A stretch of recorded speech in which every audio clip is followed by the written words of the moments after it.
हम सबसे ताकतवर हैं और किसी से नहीं डरते।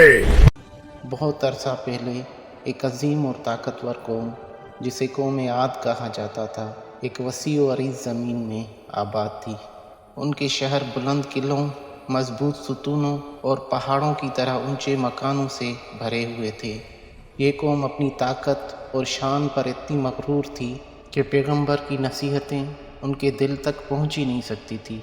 कौम के सरदार अपने नौजवानों के सामने खड़े होकर बुलंद आवाज में कहते, हमारा शहर, ये हमारे किले, दुनिया के हर इंसान को हमारी ताकत से खौफ आता है। हमसे बड़ा कोई नहीं। और एक आदमी ने हंसते हुए जवाब दिया, हम किसके आगे झुके? ताकत हमारी शान है और घमंड हमारा हक।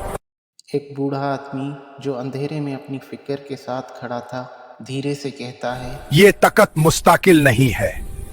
अल्लाह की नफरमानी का अंजाम हमेशा तबाही।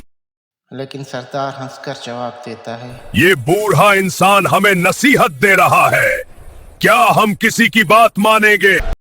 और फिर वो अपनी सल्तनत के नौजवानों से कहते हैं, तुम देखो, हमने पहाड़ों को भी अपनी ताकत के निशान बनाया है। हमारे सुतून आसमान को छू रहे हैं। कौन ये कह सकता है कि हमसे बड़ा है? जवान खुश होकर बोलते हैं, हम किसी के सामने नहीं झुकेंगे। ये जमीन हमारी है, ताकत हमारी है। लेकिन कुछ लोग जो दिल से आजिज और अक्लमंद थे, खामोशी से सोचते, ये लोग गुरूर और तकब्बुर में अंधे हैं। अगर पैगंबर की नसीहत ना सुनी गई तो अंजाम तबाही होगा। हज़रत हूद अलैहिस्सलाम, जिनको अल्लाह पाक ने कौम आद की हिदायत के लिए भेजा था, एक नेक, साबिर और दाना नबी थे। वो कौम के सामने खड़े होकर कहते, आए कौम आद, अल्लाह की इबादत करो, जुल्म और ज्यादती छोड़ो, अपने दिलों में आजिजी पैदा करो और इंसाफ के साथ जिंदगी गुजारो। अल्लाह की नफरमानी का अंजाम सिर्फ तबाही है। सरदार जो अपनी ताकत पर फख्र करते थे, सख्त आवाज में बोलते, हम सब सबसे ताकतवर हैं। अल्लाह की धमकी हमारा कुछ नहीं कर सकती। हम खुद अपने हुक्मरान हैं और हमारी ताकत हमेशा बरकरार रहेगी। एक और सरदार जो पहले से भी ज्यादा मगरूर था, अपना सीना तान कर बोलता है, तुम सब कहते हो कि अल्लाह बड़ा है, मगर हमने पहाड़ों को सिर झुकाने पर मजबूर किया है। कौन हमें काबू कर सकता है? हम पर कोई काबू नहीं पा सकता। हूद अलैहिस्सलाम ने कई बार उन्हें नसीहत दी, मगर गुरूर और तकब्बुर में डूबी कौम ने उनकी बात नहीं मानी। वो मजलूमों को सताते रहे, जमीन पर जुल्म करते रहे और अल्लाह के हुक्म को नजरअंदाज करते रहे। हमसे बढ़कर कौन है? हम पहाड़ चीर देते हैं। एक दिन हजरत हूद अलैहिस्सलाम ने कौम के सरदारों को जमा किया और बड़ी आजिज़ी और सब्र के साथ कहा, ए कौम, तुम्हें वक्त दिया जा रहा है, तुम अपनी ज़िंदगी को दुरुस्त करो, जुल्म छोड़ो और अल्लाह की इबादत करो। तुम्हारी ताकत तुम्हें बचा नहीं सकती और गुरूर का अंजाम तबाही है। और फिर सब सरदार हंसकर एक साथ कहते हैं, हम किसी के आगे नहीं झुकेंगे। ये नसीहतें हमें कुछ नहीं सिखा सकती। हमें अल्लाह की ताकत की जरूरत नहीं।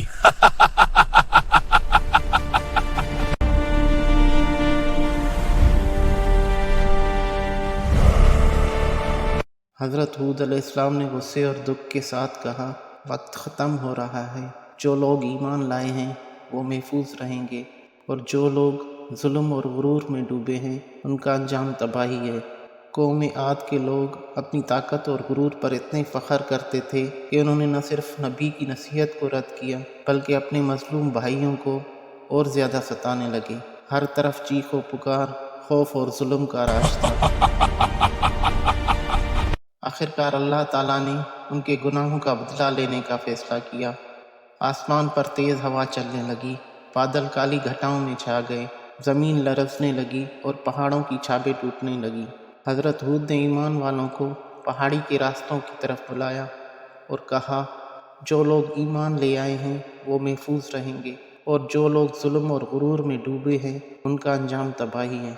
तूफ़ान रेत की सूरत में कौम के शहर पर नाजिल हुआ, किले गिरने लगे, सुतून टूट गए اور لوگ خوف کے مارے ایک دوسرے کے پیچھے بھاگنے لگے، اور سردار جو کبھی اپنی طاقت پر فخر کرتے تھے اب بے بس اور خوف زدہ ہو گئے۔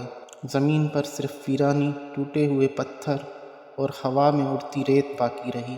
حضرت ہود علیہ السلام اور ایمان والے پہاڑوں کی طرف چلتے رہے، جبکہ تباہ شدہ شہر کی خاموشی ایک سبق کے طور پر باقی رہ گئی۔ یہ قصہ ہمیں آج بھی سبق دیتا ہے کہ غرور، طاقت اور ظلم کبھی کامیابی نہیں لا سکتے۔